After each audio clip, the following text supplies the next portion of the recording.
This is Studio 356. This is the biggest studio for classical music recording here at ABC Southbank, and this is the control room that's attached to 355, or the big orchestral room downstairs.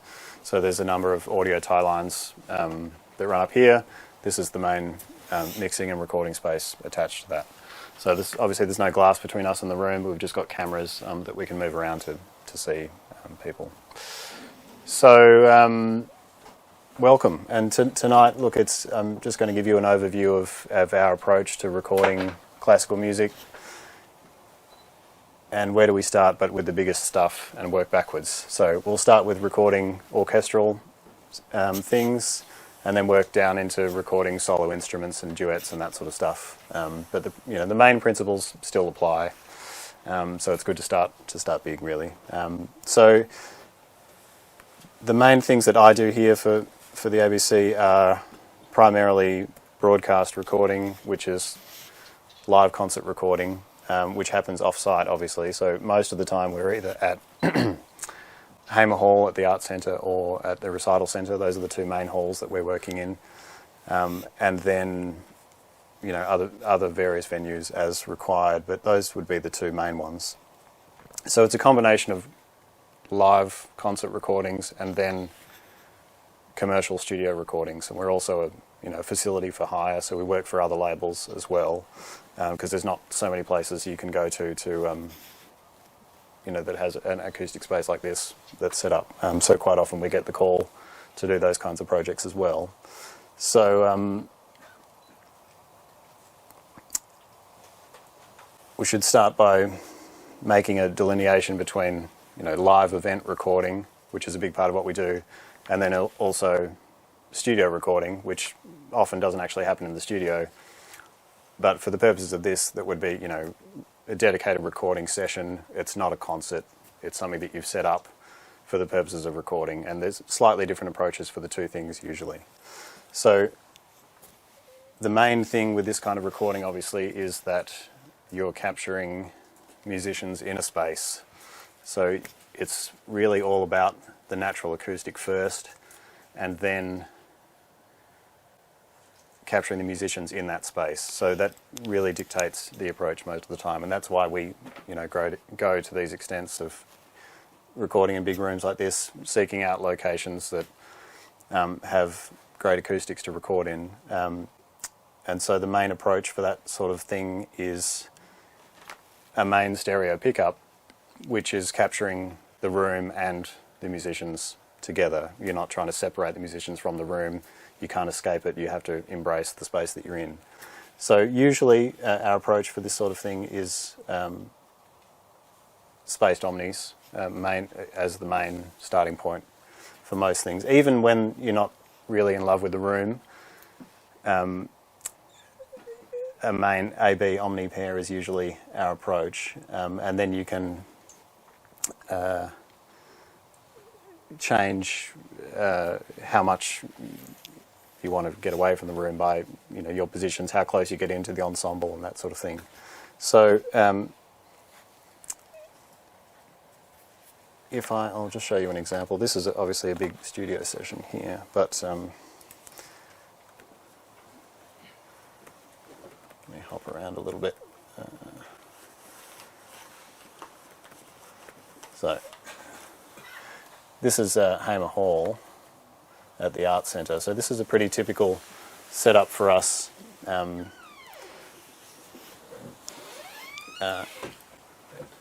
for recording orchestras over there. So you can see that we've got a main AB omni pair here, and there's often in conjunction with that is what we call outriggers, which are basically in the same line as those two main microphones, which work as part of that main mic system. So those four microphones usually end up being a large amount of the final sound or the final mix of your concert. So there's a lot of faffing around to get that in the right spot. And over the years, we've kind of come up with a good working system of how far away and how high is a good starting point. But even then, it's usually not a set and forget process. It's not just, recall it to this height and off you go. You're still adjusting heights and widths and that sort of thing, depending on what the gig is, because usually there's always a difference between how far upstage or downstage the ensemble is sitting, and then that changes your relationship to the main mics and that sort of thing. But yeah, that's the kind of the fundamental approach is main spaced pair and then outriggers to support that usually. And if we're recording orchestral music, those outriggers are usually a method of capturing the outer desks of the strings, so it's really supporting the string sound. But with other combinations of ensembles, it's an extension of the room sound, really, to capture that. So those 4 mics are really kind of the main thing. And then depending on what you're recording, you end up with anywhere between 2 and 50 spot microphones, depending on what you're trying to do. So as more standard recording for us would be the main pickup plus then an overall flown microphone for each string section. So you might have something, can't really see it in this picture, but something hanging somewhere here over the first violins, somewhere here over the seconds, somewhere over here with the violas, and somewhere hanging for the cellos. And those a fairly distant placement, at least 3.5 to 4 meters in the air. Again, usually omni mics, and it's not about capturing individual players, but more the whole section. So we would have a section spot for each string section, and then usually a main pair for the woodwinds. Some people like to do a pair for the woodwind section, and then like a whole separate main, like pair and outrigger set up just for the woodwinds. Other people like to have one mic for every woodwind group, flutes, oboes, clarinets, bassoons, each have their own mic. Other people like to mic every player, which, The problem with spot microphones is once you start going close on one instrument, you end up sort of having to go close on everything to maintain that perspective.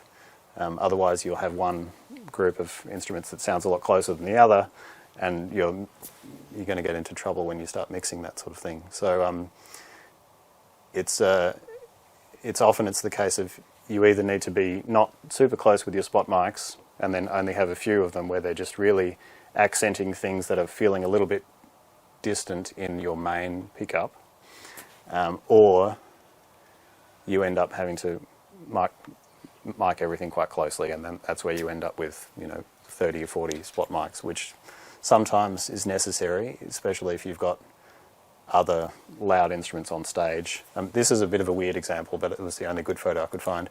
But there's, I don't know if you can see there, but there's a big band. Yeah, there's a big band in the middle. That's Wynton Marsalis and the Jazz at the Lincoln Centre from a couple of years ago, which is certainly not a typical setup. But for this show we would have ended up with lots of closer mics on the strings to get away from, to get more presence on them, given everything else that was happening around them. So usually, main mic system, something for the woodwinds. Harp is one that usually needs a spot.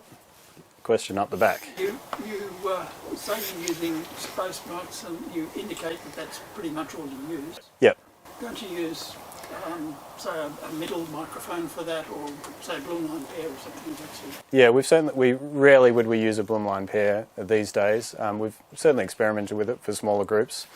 John here just reminded me of a previous example of that a few years ago when we were quite into using the stereo Royer SF24, which is a Blumlein mic set up for that. I think that was for a string quartet or chamber music recording for that. But we find these days that for orchestral recording, spaced omni mics are really the only way to capture the size and the front to back depth of an ensemble that wide. And the problem with the Blumlein pair is that often the angle of capture is just a bit too narrow for an ensemble that, like this is a big example, obviously. But then you're kind of missing out on the periphery of that. So yeah, I would say 9 times out of 10 would be a spaced omni pair for us. Yeah. With your spaced pair, you run into problems with cone filtering because of the distance between them. And what's your image perspective like? Yeah. So clearly, with spaced omnis, the imaging is a lot less precise than with Blumlein or with coincident pairs or ORTF even. But for us, the trade-off in that is that the sound of it is much richer and fuller. It's much more full spectrum often, and so we're happy to trade off on that kind of pinpoint stereo imaging in favour of the bigger picture, I guess. And I'll show you some examples of. There's quite a few recordings that are not live concert recordings where we do have full control, where we fairly regularly use a tree setup, which is main setup of 3 plus the 2 outriggers, so it'll be 5 instead of 4, which we may as well just have a look at now. Can I just ask a quick question? Yeah. How much experimentation have you done with the front spaced pair of omnis? Like, have you played around with widths and that sort of thing? Yeah, we have. Have you got a sort of a go-to? A go-to? Yeah, good question. 70 to 80 centimetres is pretty safe. For a big orchestra like that kind of thing, 1 metre would also be fine. Once you start going beyond a metre, I think that's when you start needing a centre, something in the middle, because that's where it approaches a tree sort of setup. But yeah, wider than a metre, and you'll start getting an odd hole in the middle, I think. But yeah, usually like that is probably 80 centimetre space there. Most of the time at Hamer Hall, anyway. We tend to use one of those Grace design stereo bars as the main kind of bar which we mount off. So if you set the mics all the way out on that and angle them out, you end up at about 80 or 75. Just one quick other, sorry to butt in. Yeah. Just with your outriggers, Yeah. have you sort of got those sort of curved around? Or are they actually in line? With that photo, that sort of looks... It looks like curved, Yeah, the outrigger looks like it's further in. But Yeah, that's a good question. And yes, I think they do kind of follow the curve of the stage there. And that's mainly because that's sort of where the holes are in the ceiling to drop it, rather than any great technical design approach there. Ideally, if it was a controlled session and we could put them wherever we wanted, we'd have them all in a line. But yeah, it's always a bit of a compromise as to where you can actually drop the mics. Yes, Graham. How do you treat the piano? It looks close mic, multi-mic. Yeah, good question. So in this scenario, it's an orchestral piano, or a piano that's part of the orchestra rather than a solo piano playing a piano concerto. So it's a slightly different approach for those two things. So usually if it's just an orchestral piano within the context of a large orchestra, single mic usually is enough. A piano concerto where the piano would be actually in front of the conductor and the orchestra would shuffle forward a bit. Usually you get a lot of it through the main mic system, sometimes too much, which is then a problem. But our usual approach for a piano concerto type situation would be a pair of mics down the tail of the piano, focused in like usually again another spaced omni pair for the piano there. Yeah. Thank you. Yep. How much have things changed since most of these concerts are being streamed these days to accommodate images? Yeah, that's a good question. That has changed a lot. I mean, coming from the radio background for many years, we had zero care for what it looked like, and our approach was you do whatever sounds the best. Doesn't matter if the mic is in the way of something to some extent. But yes, that is certainly a concern now, and fairly frequently, maybe 70% of the time now, we're also feeding our audio mix to either to a live stream or to a video capture. So yeah, it's a problem. So it's not split and mixed separately for the video? Depends on the production company. Depends on the group. But yeah, more often than not, they would take our feed. Which gets back to something I should probably touch on, is that for this kind of recording and this kind of classical music, has a long, rich history of just recording and mixing straight to 2-track. So that certainly ties in well with the broadcast element of it as well, because a lot of what we do is either live broadcasts or concerts for delayed broadcasts. But, for many years we would record even things of this scale live straight to stereo mix. So No multi-track backup? no multi-track backup. I mean, these days multi-track's easy and cheap and we can multi-track. But it wasn't always that way. Unless you can edit the multi-track, I'll get to the post-production things later, but unless you can edit it, then what's it for, sort of.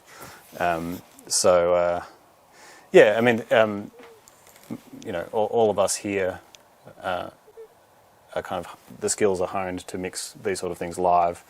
But, it's a bit of a slippery slope. It depends on what the project is. We certainly do and can multi-track, and I'll get into some of that later. But, so feeding video streams and that sort of thing, it's a fairly common thing that we're, simultaneously recording it for the radio, but also feeding that mix to a live stream for YouTube or whoever at the same time. And yes, visual considerations for microphones and that sort of thing. It tends to force your hand somewhat in what you can put out. Most. Thinking more in terms of visual considerations for the sound. Oh, for the sound, sure. Yeah, that's also another consideration, which ends up. You end up in the realm of more spot microphones usually. Yeah, so if you have a close picture of someone playing a solo in the orchestra, a solo flute line, and you don't have a mic that's near the flute, there's going to be a problem because it's going to sound like it's a long way away when you've got this close-up shot. So, yes. Yeah. That's also going out in stereo on classic FM. Yeah. That's going to sound weird because there are no pictures for that. Indeed, yeah. So the reality of that is it's usually a middle ground somewhere where you get a slightly closer perspective on things, like more detail overall, rather than chasing every little manoeuvre, which is difficult to do live unless you have someone who's really marked up the score and is cueing, which is how they switch the vision, obviously. I also found that TV seems to demand a drier sound because you're condensing Indeed, yeah. perspective into that small box. And Yes. You don't want a big sound that seems anomalous with the picture. Yeah, that's right. You can get a strange disconnect. And the detailed picture wants a detailed sound. Yeah, that's true. Video aside, do you ever mix certain instruments closer for artistic effect, like a Radiohead album? Yeah, that's a good question. Depends on the context, but along those lines, there's often the debate amongst us here of how should you be presenting the recording? Are you trying to present the reality of what's happening in the room, or are you trying to make the best sounding recording that you can? And for a long time the approach was you're documenting a live event, you just want to make it's a sort of report of it. So you don't want to alter reality in terms of balances and that sort of thing too much. But just by the act of recording it at all, you've changed it, obviously. These days I think it's more along the lines of you want to make the best sounding recording that you can, and it doesn't matter if it sounds different from what's happening out there, and quite often it sounds a lot better, or you get more, you have more control, and so you can bring out details that you would never hear if you're sitting in the hall and that sort of thing.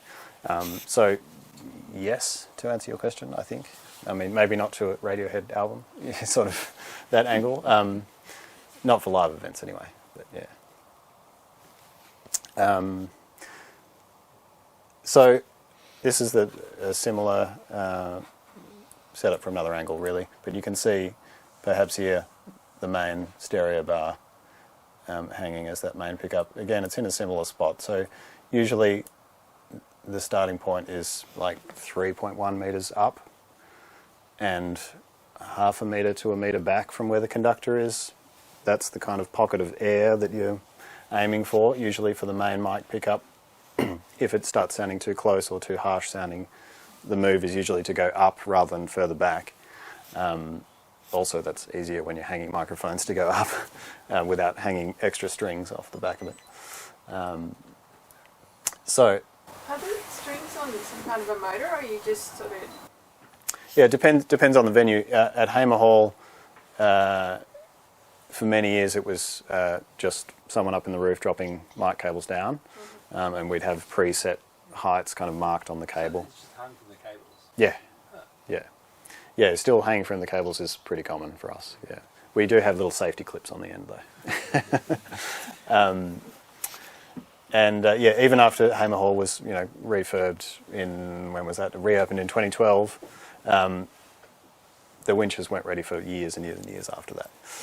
We now have the Art Centre has a very fancy mic winch system, which I think they've got maybe 20 different positions around the hall, which you can move wherever you like, and then there's a remote control. So you can sit on stage and drop them down and put the mics on and then move them up again, which is nice. And then it makes it easy to make changes. So in the middle of a rehearsal, if it's sounding, wrong, or you want to make a change, you can just stand in the wings and take it up a little bit or move it back and that sort of thing. But it's usually just an up and down type situation, rather than, if you want to pull things back, you have to add extra lines, which gets a bit, They still using complex. the same winch systems in the Elizabeth Murdoch Hall. Yeah. So the Elizabeth Murdoch Hall. Lines to get the mic in. Yeah, so that's the main hall at the recital centre. They have a different brand but similar system of winches that are built into the hall. Cables in the wrong place. Yeah, that's right. Yeah, exactly. That's the problem with these winch systems, is that they're low visual impact, which is great for concerts, but yeah, often they're not exactly where you want them.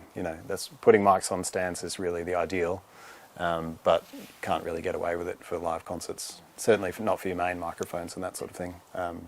So yeah, you end up having to join things together with string to pull them into the right spot, but ultimately it's a compromise, really. Yeah. So that's live recording of concerts. Here's an example of same venue, but this is a kind of closed studio session. This is for not for an ABC label. This is for Chandos, which is a classical label in the UK, and quite a different approach to the setup here. So it's a tree of main mics.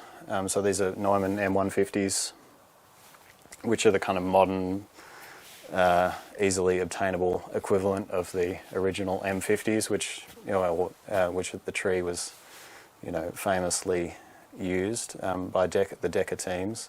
So it's a small diaphragm condenser in a gigantic mic body. Small diaphragm that's housed inside a sphere of plastic that covers the material surrounding the rear of the capsule. So it's omni microphone, but the acoustic pressure sphere attachment makes it directional at high frequencies.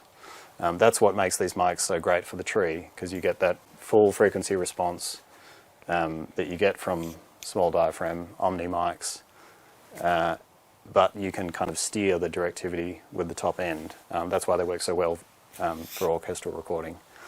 But then it's a tube output stage, so the actual mic is quite big, so you can't fly it, or it's pretty difficult to fly it. So this is an example of recording in that hall, but this is a closed studio session basically. So a main setup there of the tree, and I think this session was probably a combination of live concert plus a patching session, or a number of patching sessions plus a live concert. And there was a time where we could get away with doing that for live concerts, because it was special recording for this label which the orchestra had to deal with. But yes, if it was being filmed, it would be a bit more of a problem for the director probably, although it sounds great. So a main tree plus outriggers you can see, and then this main pair, because the tree is really a main system, this main pair then is a lot further up and it becomes somewhat ambient really. And this label and many classical labels were big on Super Audio CD, which is still a thing, surprisingly. So recording in 5.1 was, for a long time, very popular for classical recording, and it works for that kind of music because quite often you're just recreating the experience of being in a hall, so that works perfectly for surround. You can have the hall ambience in the rear channels. So Chandos's approach for surround is you produce a stereo mix, and then they have dedicated mics for the center channel and for the rear surrounds as well. So I don't know if you can see in this picture, but there's this rogue mic up here, which is a lot higher, like sort of 8 meters off or more even off the stage, a lot higher than the main mic system, which becomes quite ambient and a sort of wash of the orchestra, but tucked into the 5.1 mix, it means that there's something going through the center channel to spread that out, but it's not a super detailed image, and it means that they can produce one stereo mix and then augment that with these other 3 microphones to make a 5-channel mix, rather than starting with a 5-channel mix and folding that down to stereo. So it's a kind of easy way for them to produce these recordings, and it works quite well if your surround mix is just kind of presenting an orchestra in a hall. If you're doing detailed surround mixes where you've got instruments around you and that sort of thing, obviously that's not the right approach. So yeah, this is an example of just a different kind of setup there. When you're recording for another label, and particularly something like Chandos, where their headquarters is so far away, when it comes to mic placement and those sorts of things, how much input do they have and how much they just leave it up to you? Yeah, that's a good question. I mean, in the beginning of that relationship, they used to come out, or the producer used to come out. So he would be on site making those kind of decisions, and then once we'd done a few like that, we knew the kind of recipe, I guess, or their approach to the sound, and they were happy to leave us to it. We would ship them the material, and they do the post-production on it. But yeah, they would leave us to record it, and it depends on the label and your relationship with them, and it's specific to the team that you're working in, really. So here is another example. This is an ABC recording from a few years ago. This is with Orchestra Victoria. Malvern Town Hall? This is Government House. Oh, wow. Yeah, Government House Ballroom, yeah. So I think this was happening while they were doing the construction here, or the redevelopment of this building, which made any recording for a couple of years basically no-go because of all of the construction noise. So, yes, the hunt was out to find a recording venue to record this project. Often concert halls are pretty expensive places to do those kinds of recordings if you don't have an audience attached to it. So somehow we were able to spend the week at Government House recording this, which was nice. Acoustically treated space. No, so it's super live and reflective, or too live really, which is why we ended up with this series of black curtains, similar to that curtain we saw down in the studio, and it's a main tree I think we started with the M150s and then it was still too live, so we swapped them for M149s, which are just large diaphragm multi-pattern mics, and I think we'd perhaps just closed the pattern slightly, not cardioid but somewhere in between, just to make it a bit like the room was overpowering really. So yeah, main tree plus matching outriggers, and then because the room's so live, there's quite a lot of section spots. So there's spots on stands for each of the string sections and woodwinds, etc. And I've got another angle here. Yeah, pretty much. There's another angle, the same thing. And there is a control room. Yes, a big part of recording for us as well is recording on location like this, and inevitably building temporary control rooms is a big thing. So this is one of the nicest rooms that we've had to set up in. It didn't sound very nice, but it was a nice room with a view, which is nice for a change. So yeah, this is 50 metres down the hallway or something, running Maddie back to the recording room where the mic preamps and ADs are, and recording just to a laptop. And I think this Yamaha is just a control surface at this point. You said it didn't sound very nice. What are your techniques for mixing the background? Headphones is probably the approach. I think, the speakers in this situation are mainly for playback, like when the conductor and the, whoever from the orchestra wants to climb in for a playback after a take, speakers for that. But yes, the approach is headphones. Yeah, really. Also, when you're on location, you're on like hyper vigilant for external noises and stuff, which is on speakers. It's hard to know: is it in the room I'm in? Is it in the room I'm recording? Like airplanes, traffic, that sort of stuff. So yeah, headphones a lot of the time. So that's just orchestras by themselves. The other big part of classical music orchestra recording is concerto recording, which is an orchestra plus a single instrument as a soloist.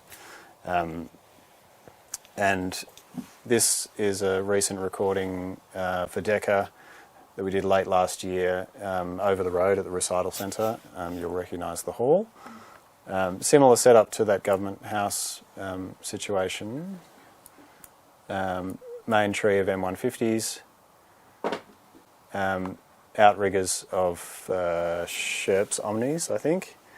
And then there's general section spots for the strings. This is a violin concerto recording, so there's a stereo pair of U89s, I think, out the front for the soloist. So another important part of recording this kind of music is when you have solo instruments, we're always miking them in stereo. So rarely is there just one microphone for the soloist, because if you want to use a significant amount of that in the mix as the balance, if you just have one microphone out there, the whole thing starts kind of collapsing into mono. So yeah, everything usually has a stereo pair on it, even if it's just one instrument. So this is solo violin out the front of an orchestra as a stereo pair. So usually even string instruments, voice, doesn't matter what it is, it's usually a kind of spaced pair of often cardioids rather than omnis, so that you've got a bit more control on it. And the spacing on that is something that we pay a bit of attention to, because you don't want to, if it's an instrument in the context of a whole orchestra, you don't want that instrument to fill the whole stereo field. I mean, that can sound cool for a minute, but then a bit weird if you start thinking about it. If you have this, huge sounding orchestra and then a gigantically wide sounding soloist on top of it, can be a bit of a strange thing. So the stereo pairs for the soloists are often a bit closer than you might use for a main kind of stereo pickup. So with this kind of setup, we have a fair amount of control. I mean, it's not a concert, obviously, so we can set things however we like them. So instead of the soloist performing out into the hall, we spin them around and point them back into the conductor. So they've got good visual eyesight with the conductor, which helps for the performance and for the recording. It also lets us push them further back out into the hall to separate them a little bit from the main mic pickup. So, I mean, if you're recording a violin concerto in concert, usually the soloist is standing, just to the left of the conductor. So inevitably you end up with that instrument fairly heavily on the left. Which is reality, but it's often a bit annoying to listen to for extended periods. So sometimes you might start dragging that image back in with your spot microphones. But if you're in a controlled studio recording situation, we just move the players around to get that sound. So we can move the player out back into the hall, spin them around and move them more centrally. And then because we have that stereo solo pickup, and in that recording, there's a fair amount of it in the mix, you have almost complete control then of how much you use. Do you pan those fully, or do you pan them in only a small separation? Yeah, good question. We pan them completely, which is where the actual spacing of the mics is important then. So that's why the pairs are narrower, perhaps, than they would be for a main pickup. But yeah, because we pan them fully left and right, yeah. Yeah. How do you deal with the full orchestra? How do you deal with the dynamic range? Yeah, good question. When we're recording, we're leaving a fair amount of headroom because there's always surprises for that sort of thing. And then when it comes time to mixing, rarely compression. A lot of the time it's volume automation to bring up the soft things, really. So, the big peaks are setting your overall level. If there's, stray percussion hits that are, way over the rest of the program, we'll tuck those in, or, use a limiter just to knock off those ones. And then you can bring your whole program level up. But most of the time it's about creative mixing of the soft passages to bring them into a kind of more listenable range. And are you recording in like 32-bit flow? No, we're 24-bit, yeah, mainly, yeah. So, it's probably a good segue into what we use as the front end. So we're big users of Pyramix here, which is big in the classical world. I'll get into a little bit of that when we talk about post-production, but merging the company who makes Pyramix make a whole range of A to Ds and mic preamps as well, which are audio over IP. So yeah, we try and get our front end as close to the mics as we can. And if it's a studio session like this, you can probably see it's that tower of mess there. That's the mic pre's and converters. Do they have fans? Do the converters have their fans? Fans? Yes. You can turn them off. Normally, even at their standard level, it's super low volume. But yeah, you have control of it, so you can turn them off if it's a problem, yeah. So those systems it's kind of modular frame with, you can get various cards for it, so you can squeeze in 48 channels into a 3-rack unit box. You can sit that on stage, and then that runs via Ravenna, which is an audio over IP protocol similar to Dante, back to wherever you are, or MADI, which is more common because it's easy to interface MADI with various consoles like this, or the digicodes that are everywhere around town. I guess that's getting to the what kind of bit depth we're recording at. Yeah, 24-bit sample rate. Don't want to go down the sample rate rabbit hole, but 96K usually. For broadcast is 48K, but the rest of it's 96. We'll leave it at that. When you're recording for multiple sources, so maybe radio, which is super compressed, and yep. online, which is way less compressed, how do you decide which mix to prioritize? Yeah, that's a good question. We try not to make it a race to the bottom and, prioritise the worst sounding one. Mm-hmm. But, there's a middle ground there, I guess, where it's not, especially for broadcast, we know that the broadcast chain is going to do some amount of the lifting in terms of the processing and the level control and that sort of stuff. When we're doing a live broadcast, you can monitor off air while you're mixing, and it's interesting because you can sort of mix into the processing, and you can feel where there's a small little window where the processing's not doing anything, and you're in a good spot. And then if you start pushing into it and listen to the difference, then you can hear it kind of clamping down. Or if you're not loud enough, when you switch to off-air monitoring, you can hear it bringing everything back up again. So that window where it's not doing anything is the goal, I guess. But it doesn't happen all the time. And the reality is, for however many hours a day, most of the day is commercial recordings are being played on air and then processed. So, those recordings have wide dynamic range, and it's a thing. So the approach is make it a sound as good as we can, rather than aiming for the targets, because there's so many targets to hit. You couldn't possibly hit them all. So, yeah. Does Classic FM have like a totally different signal chain to something like Triple J because of the nature of the music? Yeah, so same kind of signal chain, but radically different settings on the broadcast output. Yeah. So the meters don't move on Triple J. It just stays there. And Classic FM. If you flick around in your car, Classic FM's probably well below Triple J, and Gold FM or Triple M are right up there. But it is what it is. Yeah. Do you have any comments on processing on DAB? DAB doesn't sound good. Yeah. While we're on mixing with different destinations, Yep. how much importance these days is given to mono compatibility compared to the old days? Yeah. A lot of stuff was in mono, but is it relevant? That's a good question. I used to care a lot about it, and then care not so much about it now. And I think, Might be the case. and I think that's a general trend. I think, whereas so much of the listening is done on headphones and on mobile, where mono is not a problem, and for the odd moment where you're listening to what you've done on a clock radio, it's a bit disheartening.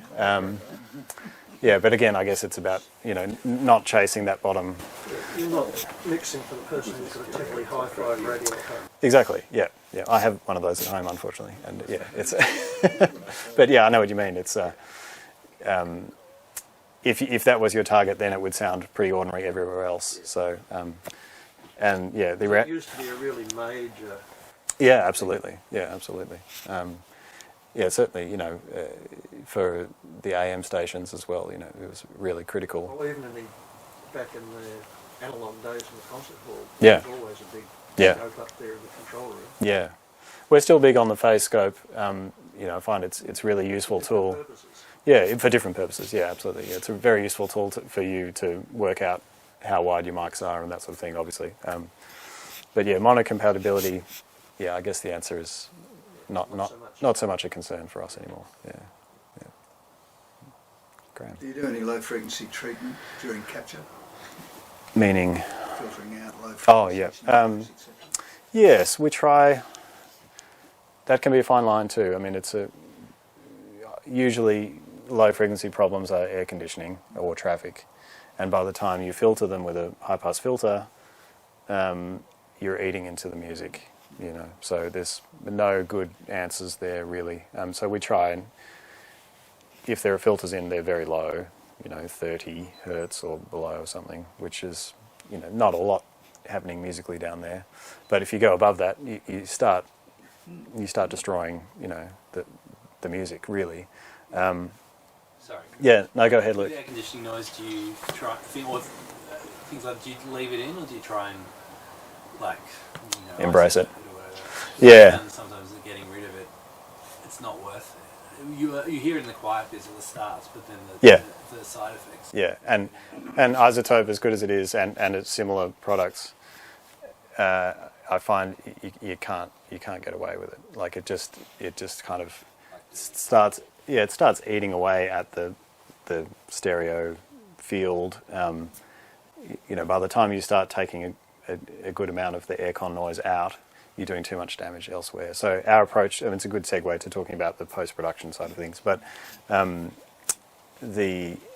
approach to that would be, if we're talking about studio recordings, not concerts, the aircon is what it is, and it's a document of what happened, basically. For studio recordings, commercial recordings, we're paying a lot more attention to that, controlling it as it's happening as much as you can, but aircon usually, especially with an orchestra, you have to have aircon. You can't get around it. The approach is to, while everyone's on a lunch break, record the empty room and cut that back in. Or the other nifty trick that I like to do for that sort of stuff is at the end of the day, if you're doing a multi-day session, once everyone's gone home, you make sure the room is all sealed up, like with all the doors properly closed and stuff, and then put your recorder into auto punch with a drop in like 6 hours later in the timeline, and then just hit record and go home. And then in the middle of the night, it will automatically punch in for 15 minutes at 2 in the morning when there's no noise happening. And then you can come back the next day and you've got a nice quiet bit of atmos, which you can cut back in. So I've done that a lot. But that's more for kind of environmental noises like traffic and that sort of stuff. Yeah, trams, exactly. Yeah. Is artificial intelligence going to help with that? Maybe. I mean, there's lots of AI noise reduction tools that are certainly popping up in recent months. I feel like they're very much focused on dialogue cleanup at the moment, and cleaning up voice recordings and that sort of thing. So maybe. I've yet to hear anything that's usable yet, though. They haven't mastered microphone pops yet. Yeah, that's right. Yeah, question up the back. Does anyone experiment with MS mid-side stereo microphoning these days? Yeah, some. Not. I mean, usually that sort of thing we've experimented a bit using that for solo mic pickups is quite good. Less so for the main orchestral pickups or main microphone pickups, but they can be quite useful as a method of making your solo microphone wider. So you get a nice kind of phantom center rather than a hard mono center. We have experimented with the using a Sennheiser MKH30 plus the MKH40 in a strap together. It can be nice. Yeah, definitely. So before I get on to the editing side of things, I should touch briefly on recording that is, not orchestras or smaller ensembles, which is, like this is the bigger, more complicated stuff. But the reality of it is string quartets and chamber music, which is just, smaller combinations of things. Wow, what's that? Yeah, so this is Eucharia, which is this amazing concert hall in the Adelaide Hills, which was built maybe 7-8 years ago, not that long ago. And yeah, it's got this amazing AES Magnet, Ulrika. Eureka Klein, yeah, that's Ulrika right. Klein, Yeah. and she made money out of all sorts of stuff. Yeah, that's She right. Built that hall. Yeah, it's amazing. And so it holds 150 people maybe. It's next to, in the wine country up near Mount Barker in Adelaide. And it looks great, and it's not isolated from the outside world in any way. So it's an absolute nightmare to record. This is where that, punching in at midnight to get Atmos was a good example here. And there's a small window, after the morning birds, but before the evening frogs, that you can record. So the reality of that is you're doing more takes than you would if you were in a studio, because you're having to retake for extraneous noise rather than for musical issues. So it can be tiring to record in venues like that. But acoustically, inside the acoustic is great, and it's lovely to play in, and it's nice to record, but it's just not isolated, which makes it difficult. And so it depends on the time of year, what season, what's happening in nature outside. This is just an example. Again, spaced AB omni pair for a string quartet, plus closer mics just for a bit of extra detail, or maybe slight balance readjustment. There, and again another, where is it? Temporary control room somewhere. Maybe I didn't have that one. Is that the ASQ? That's the Tin Alley String Quartet. Yeah. So yes, smaller recordings. That's an example of string quartet. Here is. I should have ordered my photos. Sorry. Here's a example in the studio downstairs. This is a duet recording, similar setup of an AB omni pair. These are Neumann 149s, but set in omni, about 80 centimetres, 70 to 80 centimetres ish spacing, and then because they're omni, you can just have the players look at each other, which is great for performance, and it's nice for recording. So you can change the balance on those two mics between the two players just by moving someone further away, and you can get a great balance just on the two mics there. And so there's outriggers as well here, but because they're facing each other, the outriggers are just kind of in that line of the main pair. And then this is a guitar cello duet recording. So there's a stereo, two mics for the cello, and two mics for the guitar. Yeah, so that's an example of these smaller chamber music studio sessions are often where you get to be the most creative in terms of your mic setups, because you don't have to deal with the beast that is the orchestra, which is kind of immovable to some extent. You have complete freedom as to where how you do things, which is nice. So yeah, quite often, again, it's still based around the spaced omni pair, but you can move players around and try and get that balance just on the two mics.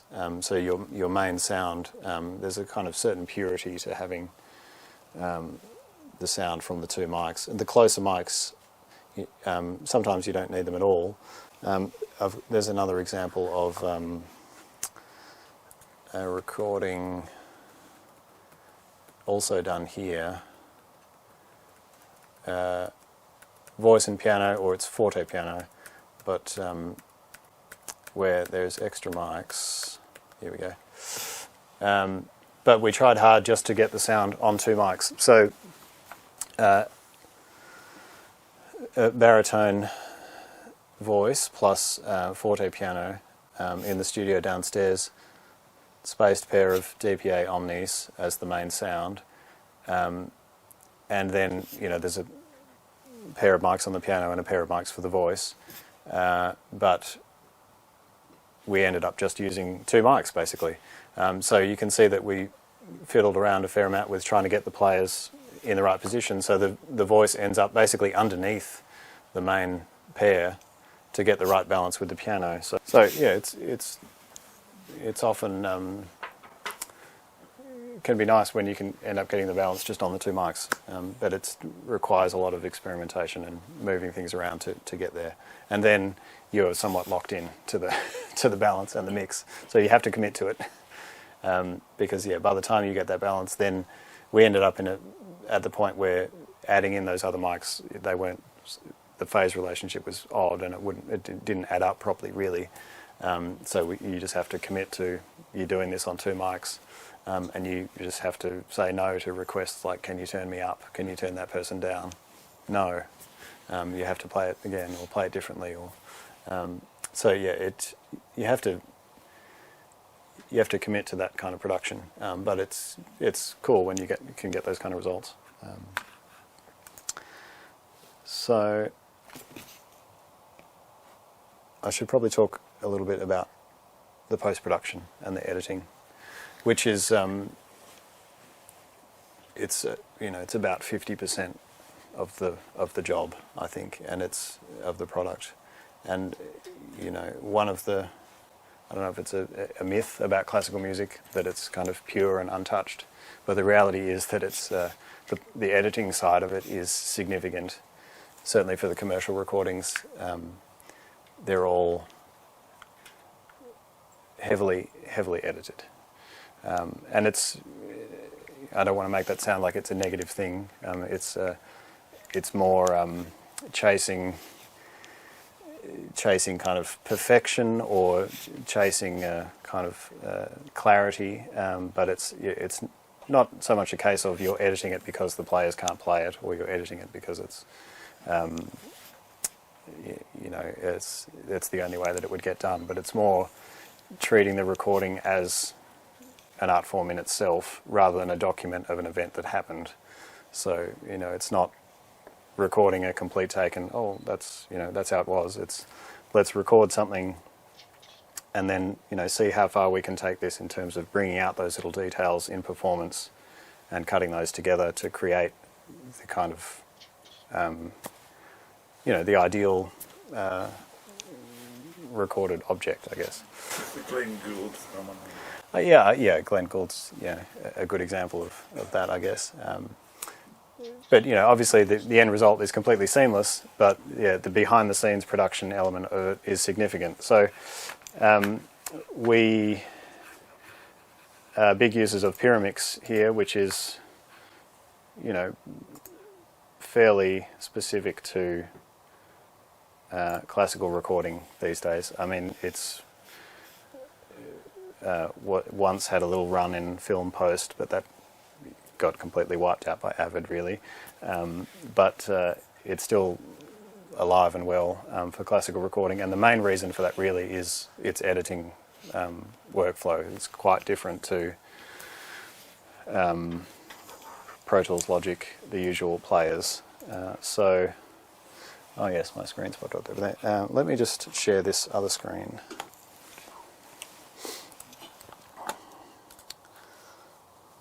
Okay, so not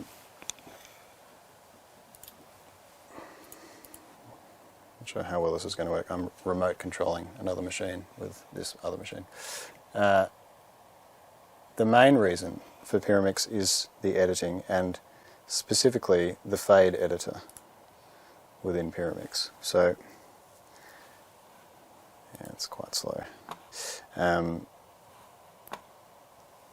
Here we go. So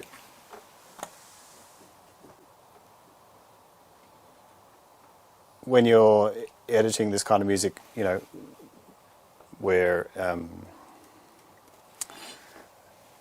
usually working in multi-track. So the beauty of Pyramix is you can edit. I don't want to make this sound like a Pyramix ad, but it's a big part of the workflow.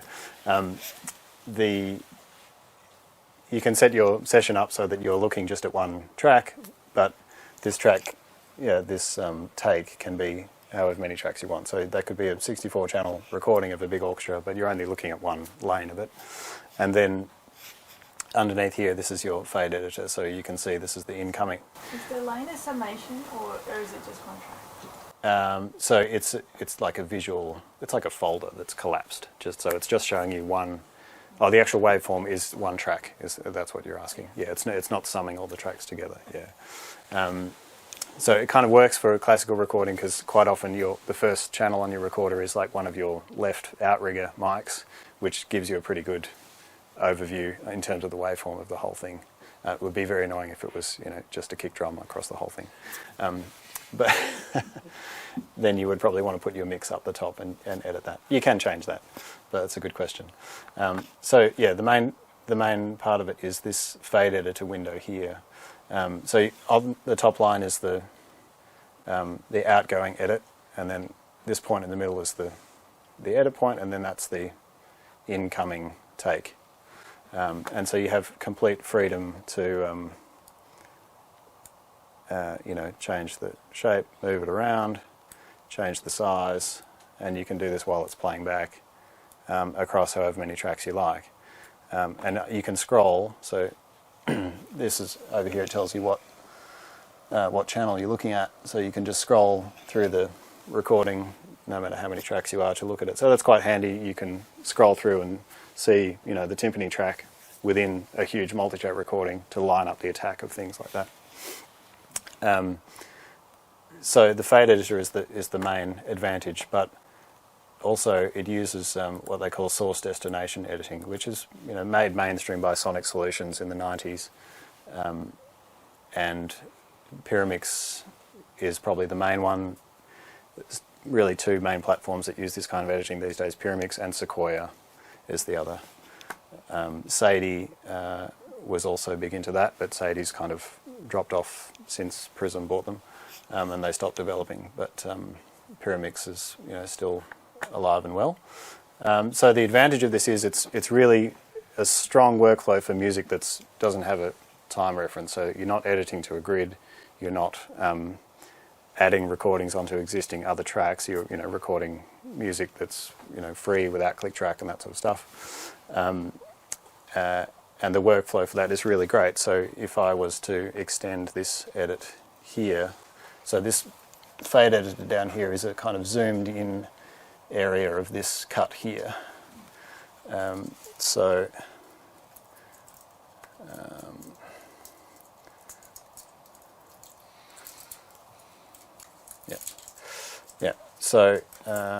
if I want to add more time to that, I can just drag this out and it will not update. There you go, because I'm running a remote machine. But it will ripple everything further along down the timeline for you. So you're doing those kind of cuts, multiple times a minute, really, when you're working on this kind of stuff. So the fact that you don't have to select everything further down the timeline and then nudge it back in and that sort of stuff is great. Do you have to line up your takes by eye, by using the waveform, or will it help you with... Yeah, that's a good question. It doesn't do any automatic detection, though. So that's where having good session notes and documentation is important. Certainly for studio recordings, you can end up with hundreds of takes, so you need to have a good map or a plan of attack, obviously, and that feeds into how you're actually producing the album as well. But usually you end up at the end of a session with a list of takes and what each of those takes has in them. Take 10 has bars 6 to 13 or whatever. And then you've got this musical score for which you're notating on the score that that take's good, that take's bad, that take's good.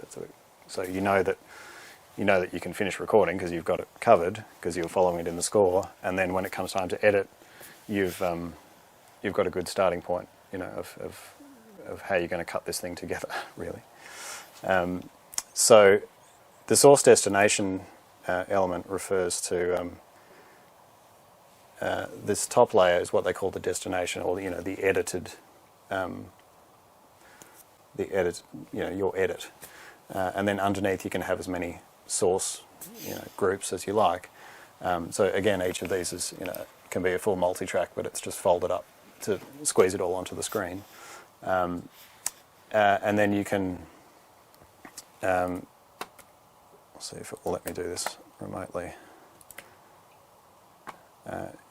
Uses this system that they call gates, where you set your in point, which is this white line down here. Maybe I'll make that a bit bigger.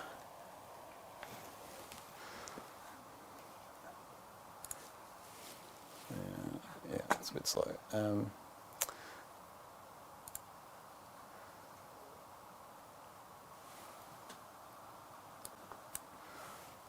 Yep, you set your in point with that gate, and then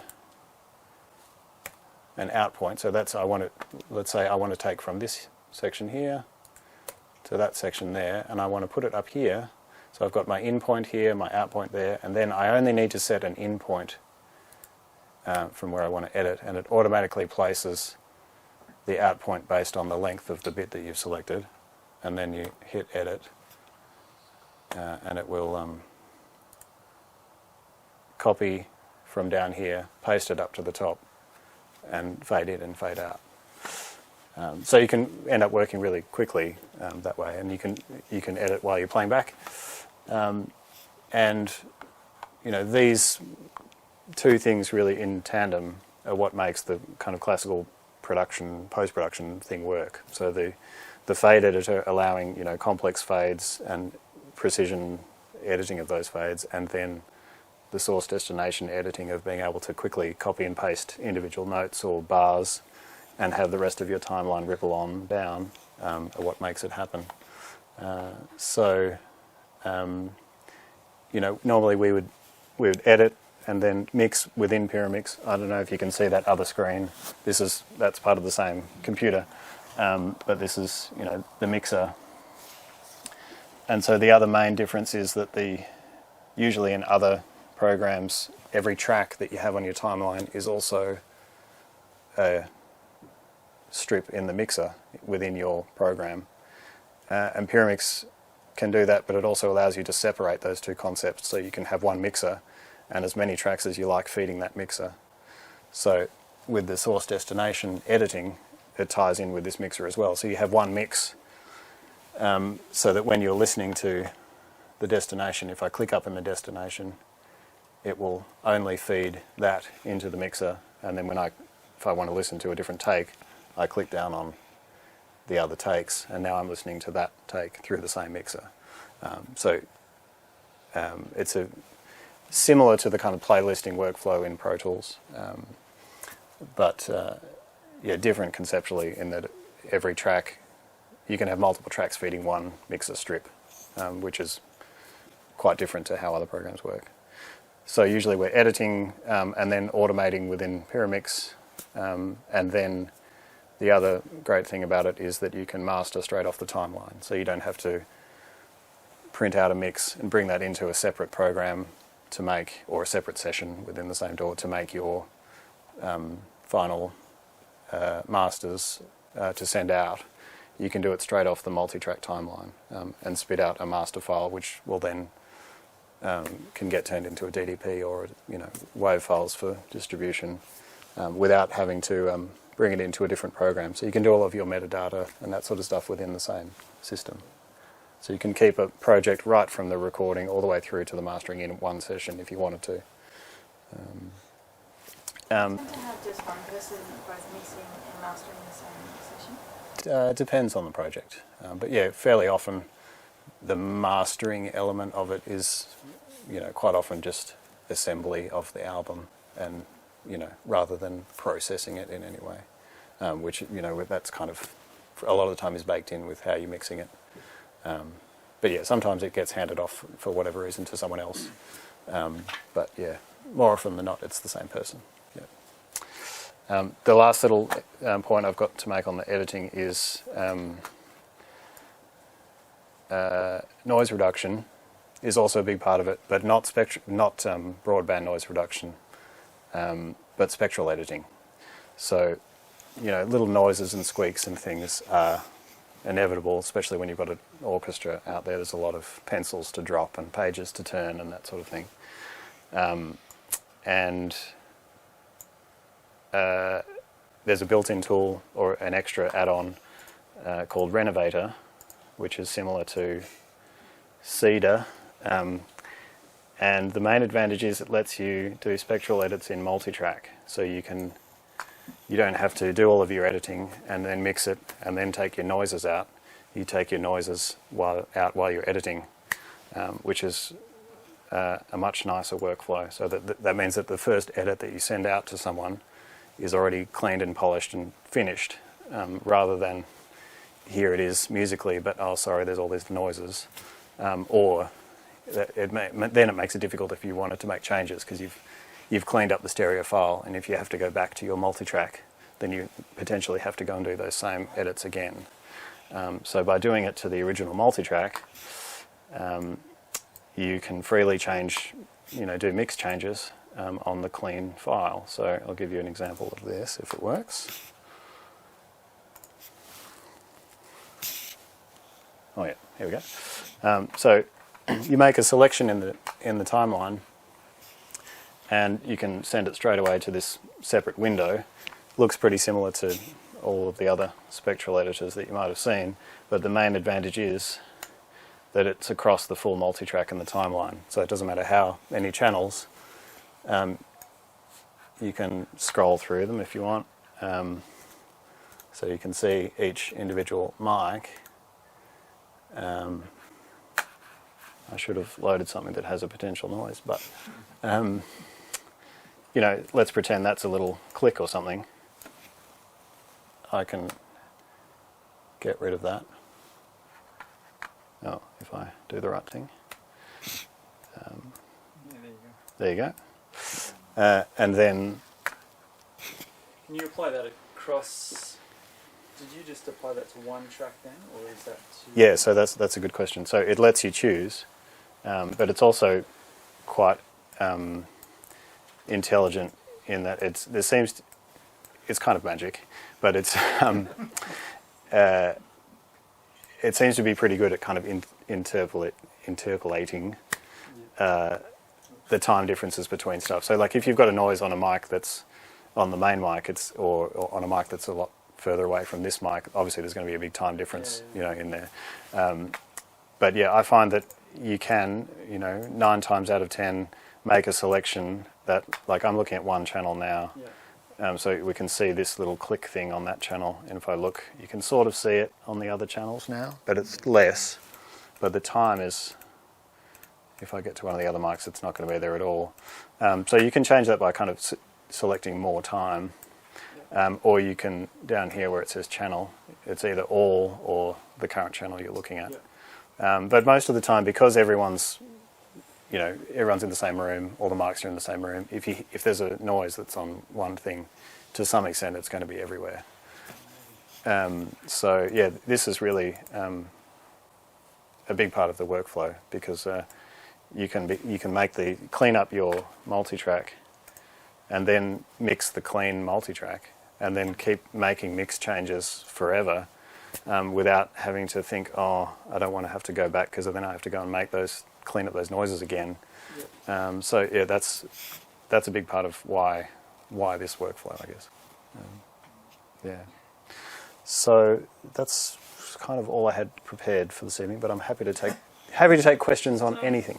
Quick question on your mixing. Yeah. Are you mixing and automating within the software, or is there integration between, say, the software and the console? Or? Yeah. So we kind of these consoles have amazing automation, timecode based automation, just like the K series and all the SSLs do. We sort of transitioned away from that because so there's no DAW sort of control between. There is, yeah. You can flip the whole console into a Huey mode, and you have faders, and off you go. Okay. So the short answer is that's how we do it. Yeah. So we're automating within Pyramix, but just writing fader automation using this. Yeah.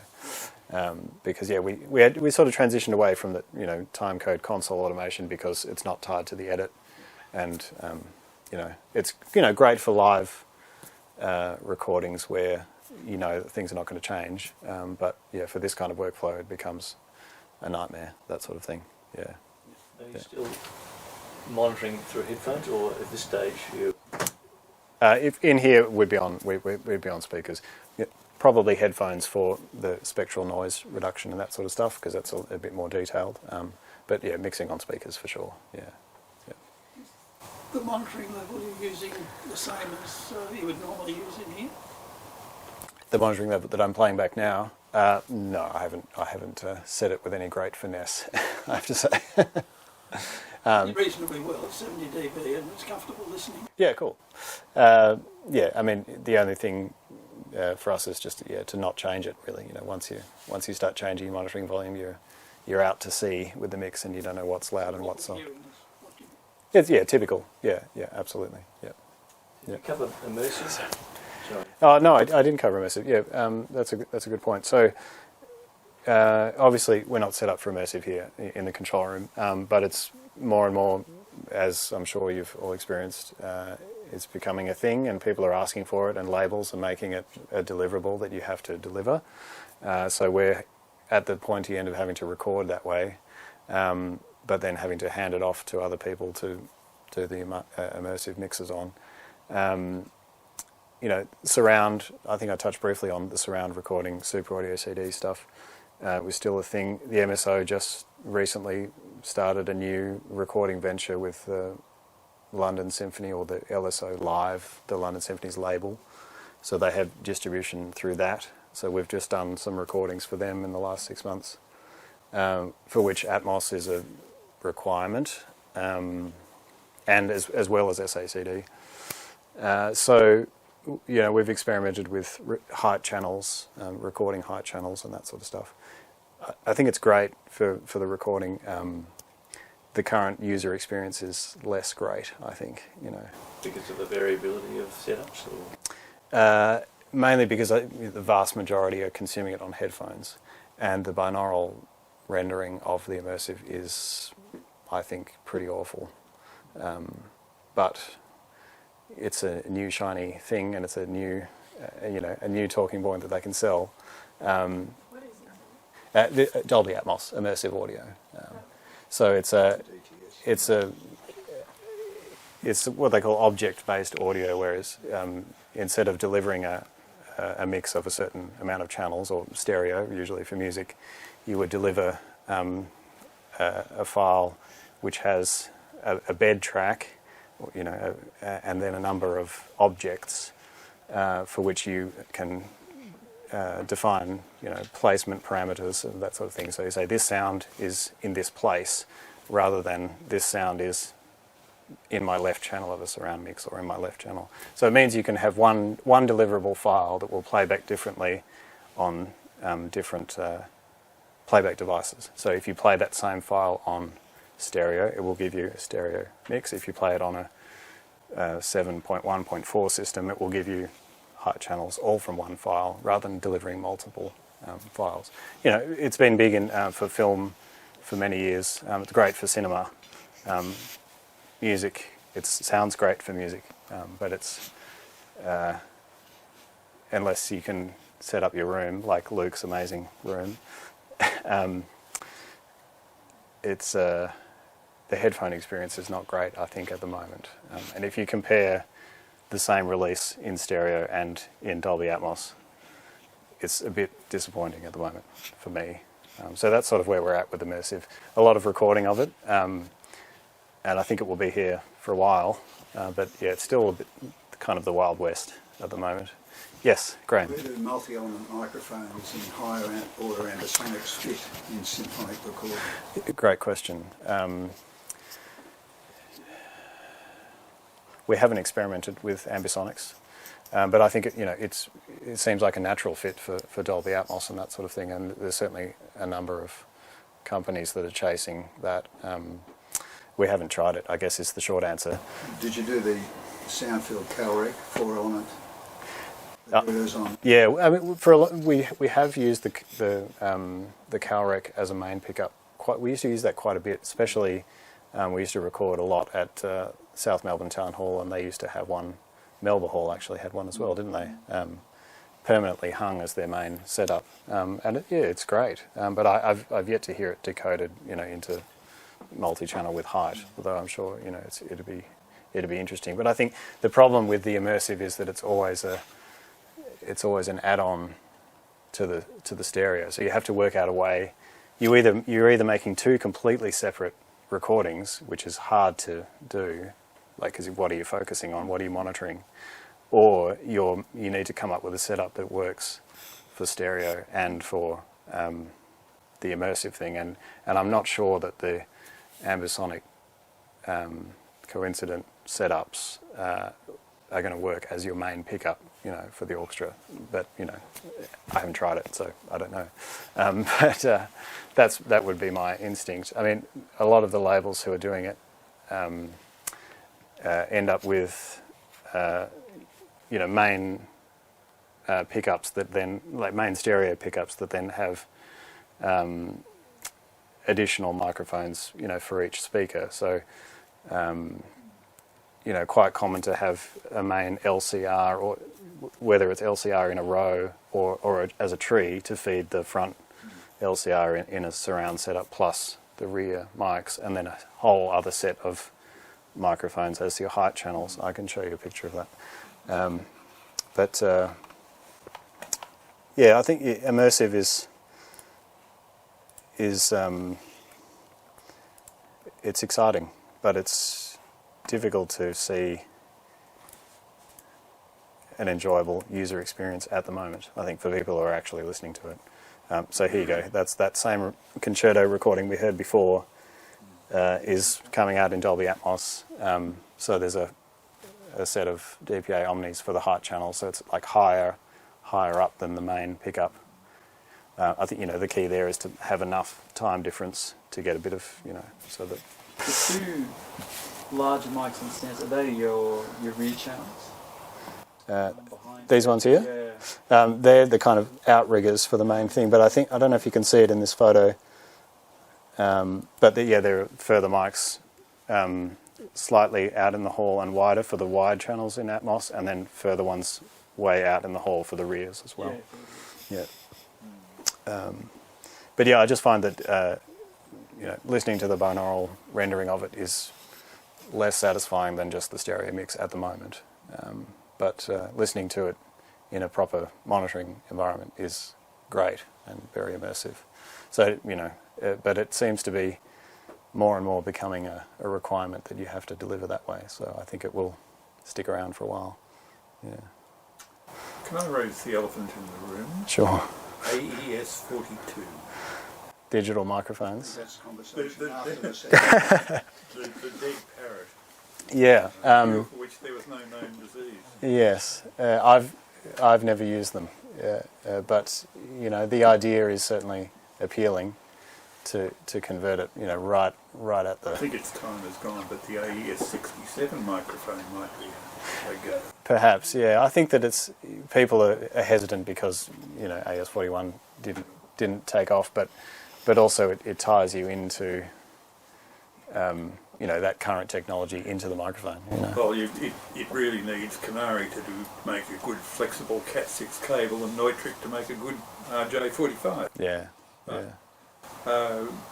The people that it would annoy is the custom mic preamp people. Exactly. Yeah. I like the idea. Yeah. But nobody's taken on. There was a big noise about recording the LSO using all digital mics a few years back.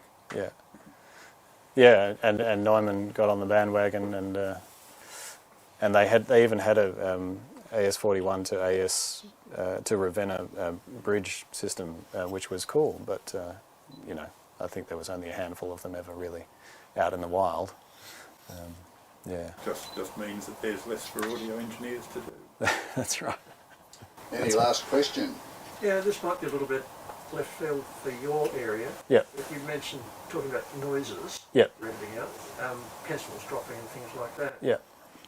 Do you have any idea why the MSO is still reading music off paper and not iPad? Yeah. A topic for later. That's a good question. I don't know. It's hard to beat a pencil. You can just reach out and it never runs out of battery. But yeah, I don't know. I mean, there's certainly ensembles that have gone all iPad, like the ACO are all on the iPads and that sort of thing. So yeah, I think there's more to it than just the money aspect of it. But yeah, I mean, there are like individual players within the orchestra that are getting on board with the iPad thing. But I think it's just personal preference, really. Yeah. Paper has a much better acoustic signature in front of your instrument. That's right. That's right. Let's keep training and habit. Well,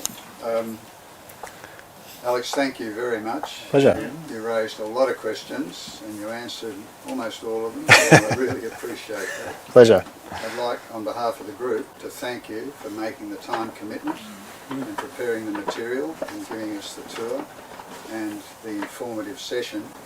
I'd like the group to join with me in thanking you for running the session. Thanks very much. Thank you.